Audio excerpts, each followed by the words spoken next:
দেখলেন তো গতকালের ভিডিওতে আমি যে আশঙ্কাটা প্রকাশ করেছিলাম এই ফাইনাল ম্যাচকে ঘিরে, সেটাই প্রথম দিন শেষে একেবারে অক্ষরে অক্ষরে মিলে গেল। নাম্বার 3 ব্যাটিং স্পটটা নিয়ে যে আসলেই ছেলে খেলা করার কোনো বিষয় নয়, সেটা কিন্তু দুই দলই একদম হারে হারে টের পাচ্ছে দিন শেষে। অস্ট্রেলিয়া নাম্বার 3-তে ব্যাটিং করতে পাঠিয়েছিল ওই আধা ব্যাটার বা আর কি অলরাউন্ডার ওই ক্যামেরন গ্রিনকে, যার আন্তর্জাতিক ক্রিকেটে দীর্ঘ 9 মাস পর আর টেস্ট ক্রিকেটে দীর্ঘ 15 মাস পর প্রত্যাবর্তন ঘটলো। আর তাকে তারা খেলিয়ে দিল এই ওয়ার্ল্ড টেস্ট চ্যাম্পিয়নশিপের মতো এরকম গুরুত্বপূর্ণ ফাইনাল ম্যাচে। আর সেখানে নাম্বার 3-তে তাকে ব্যাটিং করতে নামিয়ে দেওয়া হলো। তো এই জায়গায় নেমে তিনি কী করলেন, প্রথম বলে একটা বাউন্ডারি মেরেছিলেন ঠিকই, তাও ওটা ডাউন দ্য লেগের একটা খুবই পুয়ার ডেলিভারিতে জাস্ট একটা খোঁচা দিয়ে দিয়েছিলেন, ওই জায়গায় ফাইন লেগ দিয়ে ওটা বাউন্ডারি হয়ে গেছিলো। এরপর মাঝে একটা বল তিনি ফেস করলো কাগিসো রাবাডার এর ঠিক ভেরি নেক্সট ডেলিভারিতেই, তার ফেস করা থার্ড ডেলিভারিতেই রাবাডার একদম আর কি সামনের দিকে একটু ওভার পিচ টাইপের ডেলিভারি ছিল। আপনি বলতে পারবেন না যে ওটা গুড লেংথ জোনে বা একদম আর কি ব্যাক অফ দ্য লেংথের একটা ডেলিভারি ছিল। যে পার্টিকুলার লেংথের ডেলিভারিতে তার আগে উসমান খোয়াজাকে রাবাডা আউট করেছিলেন। উসমান খোয়াজার ওই ডেলিভারি লেংথটা কিন্তু একদম প্রপার টেস্ট ম্যাচ লেংথ বা হার্ড লেংথের একটা ডেলিভারি ছিল। ওই পার্টিকুলার জোনে যদি বল করা হতো গ্রিনকে, আর তার ফলে যদি তিনি আউটসাইডে হয়ে ওই স্লিপ কর্ডনে বা উইকেট কিপারের হাতে ক্যাচ দিয়ে আসতেন, তাহলে ব্যাপারটা কিছুটা ভাবনা চিন্তার মধ্যেও রাখা যেত বা বলা যেত ওটা একটা চমৎকার ডেলিভারি ছিল। কিন্তু ক্যামেরন গ্রিন যে ডেলিভারিটা আউট হয়েছেন ওটা একদম প্রপার ড্রাইভিং একটা ডেলিভারি ছিল। তার যদি স্কিল বা টেকনিক আসলেই টপ নচ থাকতো, ওটাকে তিনি কাভার অঞ্চল দিয়ে বাউন্ডারিতেই পাঠাতেন, একটা চমৎকার কাভার ড্রাইভের এক্সিকিউশন আমরা দেখতেই পেতাম। কিন্তু তার টেকনিকে বা তার মানসিকতায় যে অনেকটা ল্যাকিংস এখনও রয়ে গেছে নাম্বার 3-তে ব্যাটিং করার মতো, সেটা যে একেবারেই উপযুক্ত নয়। তিনি ওই বলটাকে আর কি ড্রাইভ করতে গিয়ে যেভাবে আউটসাইডে হয় ওই সেকেন্ড স্লিপে ক্যাচ দিয়ে এলেন, তাতে করেই কিন্তু ব্যাপারটা পরিষ্কারভাবে ফুটেই উঠলো। আর অপরদিকে সাউথ আফ্রিকার তরফ থেকে ওই ওয়ান মুল্ডার, তার তিনিও এক প্রকার অলরাউন্ডার, বোলিং অলরাউন্ডার, আধা ব্যাটার বলা চলে, তাকেও রীতিমতো গ্যাম্বলিং করে নাম্বার 3-তে ব্যাটিং করতে নামানো হলো। তিনি ওই জায়গায় ক্যামেরন গ্রিনের মতো অত তাড়াহুড়ো করে 3 বলের মধ্যে আউট না হয়ে গেলেও তিনি ওই জায়গায় 44টা বল ফেস করেছিলেন ঠিকই, 6টা রান কন্ট্রিবিউট করেছেন, দুইটা মোটামুটি আর কি পার্টনারশিপ করেছেন। মোটামুটি কি সাউথ আফ্রিকার এখন ইনিংসটার এই মুহূর্তে যা অবস্থা, তাতে করে ওটাই এখন বলতে গেলে মন্দের ভালো। রায়ান রিকেলটনের সাথে 19 রানের একটা জুটি গোড়া তোলাতে কিছুটা অবদান রেখেছিলেন, আর এরপর ক্যাপ্টেন তেম্বা বাভুমার সাথে ওই 6 রানের একটা ছোট পার্টনারশিপ তিনি গড়ে দিয়ে গেছিলেন।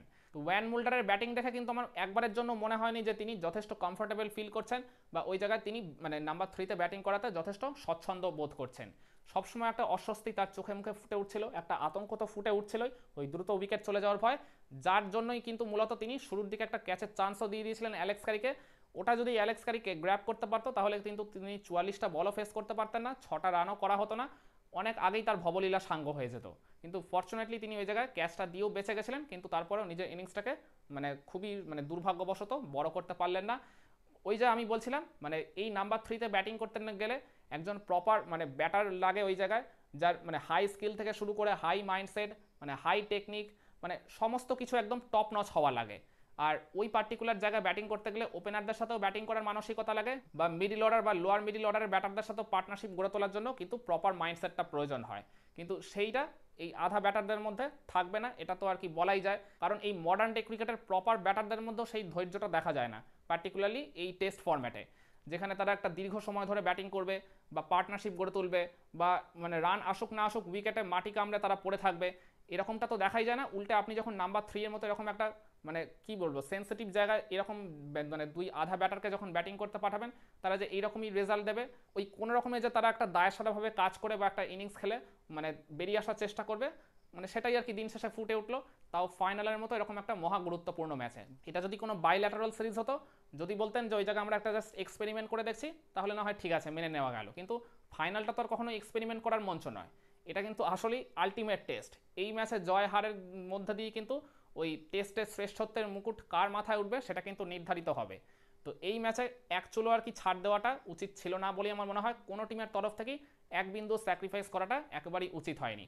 আর তার উপর এই সেন্সিটিভ জায়গায় নাম্বার 3 ব্যাটিং পজিশন, অতীতে যে পার্টিকুলার জায়গায় বিশ্ব ক্রিকেটের সমস্ত বড় বড় তারকা, বড় বড় লেজেন্ডরা ব্যাটিং করে গেছে, ডন ব্র্যাডম্যান, হাশিম আমলা, Jack Kallis, Ricky Ponting, Australia south Africa যেহেতু ফাইনালটা খেলছে, তাই আমি এই 4 প্লেয়ারের তাদের দেশের আর কি 4 প্লেয়ারের নামই আমি তুলে ধরলাম। এদের মতো তাবড় তাবড় ব্যাটাররা যেখানে ব্যাটিং করে গেছে, যে জায়গায় আর কি এরা দীর্ঘদিন ধরে খেলে, দলের অন্যতম ব্যাটিংয়ের ভরসা হয়ে উঠেছিলেন, স্তম্ভ হয়ে উঠেছিলেন বলা চলে, তো তাদের জায়গাতে কিনা এরকম আধা দুই ব্যাটারকে এরকম ফাইনালের মতো গুরুত্বপূর্ণ মঞ্চে খেলিয়ে দিয়ে বলতে পারেন নাম্বার 3 ব্যাটিং স্পটটার এক প্রকার চূড়ান্তভাবে অপমানই করলো এই সাউথ আফ্রিকার অস্ট্রেলিয়ার দুই টিম। তো সেই কারণেই দেখা গেল এই দুই দলেরই ব্যাটিংটা একেবারেই ঠিকভাবে এক্সিকিউশন হলো না, মানে প্রথম দিন ওই কারণেই মানে বোলাররাই আর কি এক প্রকার ডমিনেট করে দিয়ে চলে গেল। যদিও কন্ডিশনটা ব্যাটারদের পক্ষে বেশ কিছুটা প্রতিকূলে ছিল, রান তোলাটা যথেষ্ট ডিফিকাল্ট ছিল, কিন্তু তারপরেও দাঁতে দাঁত চেপে যদি লড়াই করা যেত, একটু যদি ওই গার্ডসটা, একটু যদি পেশেন্সটা দেখানো যেতে পারতো। আমি নাম্বার 3তেই যে ব্যাটিং করবে তাকেই শুধুমাত্র দোষারোপ করছি না, কিন্তু নাম্বার 3তে ব্যাটিং করতে আসা ব্যাটার কিন্তু মানে দলের পুরো নিউক্লিয়াস বলে আমি মনে করি। তিনি কিন্তু ওই জায়গায় ব্যাটিংয়ের ওই মূল স্তম্ভটা আর কি গড়ে তুলতে সাহায্য করতে পারেন। তো তার ব্যাট থেকে যদি একটা পজিটিভ ইনিংস বা একটা লড়াকু ইনিংসও যদি চলে আসতো, তাহলে তাকে দেখে উজ্জীবিত হয়ে বাকি ব্যাটাররাও কিন্তু অ্যাট দ্য সেম টাইম তার মানে কাছাকাছি এফোর্ট দেওয়ার অন্তত চেষ্টা করতো বলে আমি মনে করি। একমত হবেন আমার এই পয়েন্টগুলোর সাথে আপনারা? কমেন্টে জানান।